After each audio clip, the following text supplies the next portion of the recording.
Olá pessoal, sejam bem-vindos a mais um review geral do mercado. Hoje, quarta-feira, dia 22 de junho, o Ibovespa interrompeu aquela sequência positiva que a gente já vinha de 5 pregões de alta para o nosso índice e hoje a gente fechou com queda de 1,34. Bolsas americanas também acompanharam essa toada negativa, tiveram quedas inclusive um pouco mais suaves, mas também ambiente de queda. Moeda americana no nosso mercado, mesmo com a bolsa encerrando o dia de hoje em queda, também fechou desvalorizada, retomando aquela sequência de queda que a gente está observando para o dólar no curto prazo. Bom, ontem a gente encerrou com alto de meio e hoje o dólar comercial chegou a cair 0,9, fechou cotado a 3,37. O dólar futuro caiu um pouco mais de 1% e fechou cotado a 3,386,50. Pessoal, fluxo estrangeiro por parte das corretoras estrangeiras que a gente acompanha fechou com ambiente positivo, né, no mercado à vista e o ambiente negativo no mercado futuro em função do Ibovespa futuro. No dólar, o ambiente terminou com compras. Bom, vamos dar uma olhada aqui como é que foi a movimentação deles nos nossos contratos de Ibovespa e dólar.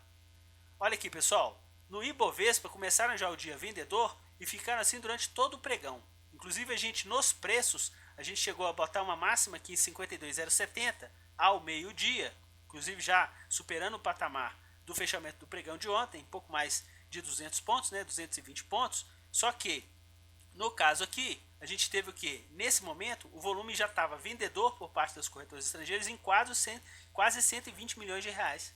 Quer dizer, o volume ainda estava bem descendente. Na hora seguinte, eles retomaram um pouco essa posição compradora em cerca de 40 milhões, só que a partir de 1 hora da tarde, eles retomaram essa movimentação vendedora e foram assim até o final do pregão.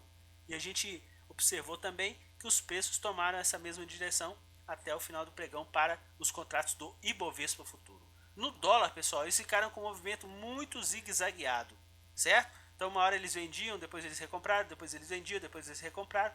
Na parte final do pregão, mais precisamente nas 2 últimas horas, eles tiveram um volume mais comprador para a moeda americana. É claro que o volume hoje foi bem pequeno, quer dizer, 4 milhões por um lado, 4 milhões por outro. Geralmente são volumes bem menores do que a gente está acostumado, mesmo porque ontem o movimento vendedor deles no dólar chegou a ter um volume de 13 milhões de reais, quer dizer, um volume bem maior. Ontem a gente teve uma alta do dólar, né, de 0,5% e eles atuaram na ponta vendedora com esse montante de 13 milhões. E hoje, que o dólar caiu 0,9, eles tiveram aí um movimento comprador no dólar futuro, muito em função do final do pregão de hoje. Bom, em relação ao preço médio, eles ganharam aqui cerca de 600 pontos, que é 50.925 para 51.553, cerca de 600 pontos de projeção de lucro, deu um pouco mais de 2 milhões e 400.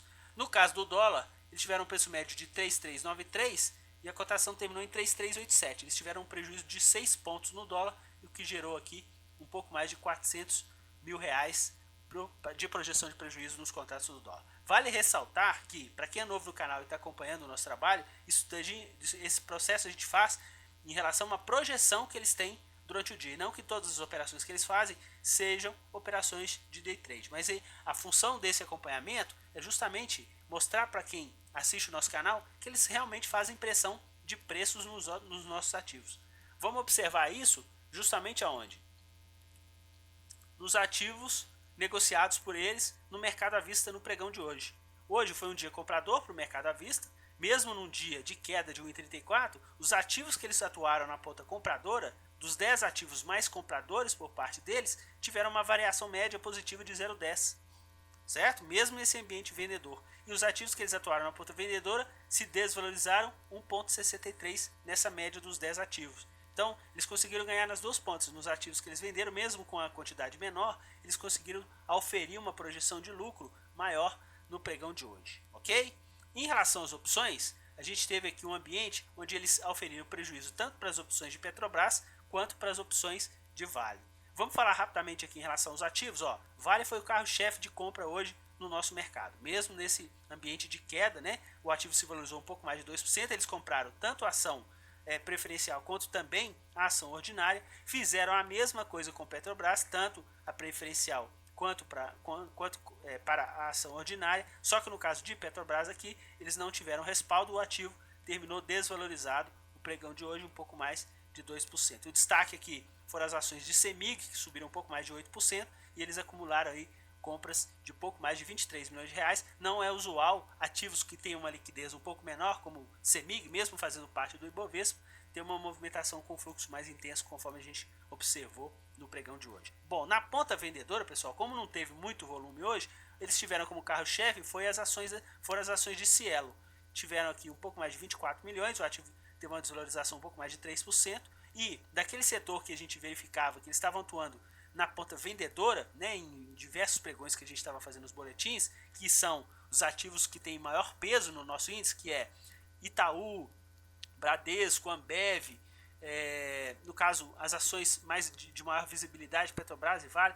Então hoje eles compraram esses ativos, a grande parte desses ativos, e atuaram hoje na ponta vendedora somente em Itaú, né? O ativo inclusive teve uma desvalorização aí de 1,91%, um pouco maior do que a desvalorização observada em Bradesco, que eles atuaram aí na ponta compradora, certo? Vamos observar em relação a isso, esse tipo de comportamento do fluxo estrangeiro nos próximos pregões. Em relação ao nosso quadro das opções, o que eles fizeram aqui? Eles tiveram um ambiente um pouco mais negativo para a Petrobras, certo? Inclusive, é coerente com a queda para o ativo, né? Eles venderam mais calls do que venderam puts, que é a projeção de alta. E no caso de Vale, como o ativo hoje se valorizou no mercado à vista, eles atuaram no mesmo sentido para as opções de Vale. Então eles compraram mais calls e as opções de venda, que são as puts que eles compraram, foi um valor menor. Então dá mais ou menos aí uma projeção de mais ou menos 1 milhão e 100 de alta nas opções de Vale. Bom, vamos dar uma olhada lá no nosso quadro das opções. Olha, pessoal, eles tiveram aqui na ponta compradora de Petrobras prejuízo porque eles tiveram uma variação média negativa de 1,54.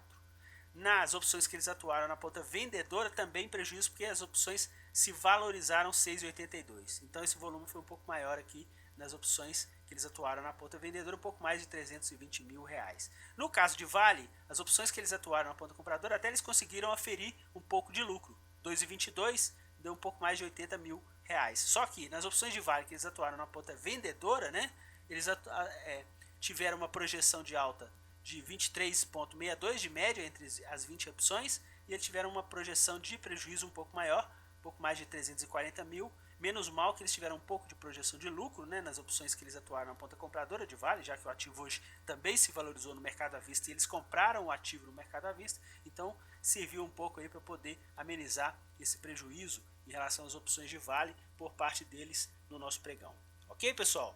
Vamos ficar atento em relação a essa movimentação. Agora, vendedora, retomaram a ponta vendedora, né? No caso do Ibovespa Futuro, ontem também a gente tinha observado essa ponta vendedora, um pouco mais de 100 milhões de reais, e hoje eles também ratificaram mais 200 milhões de reais no Ibovespa Futuro. É claro que o nosso contrato do Ibovespa está começando agora e a gente vai se encerrar somente no dia 17 de agosto, esse contrato atual do Ibovespa Futuro, mas a gente já percebe que tem uma ponta vendedora mais intensa por parte do fluxo das corretoras estrangeiras no nosso mercado.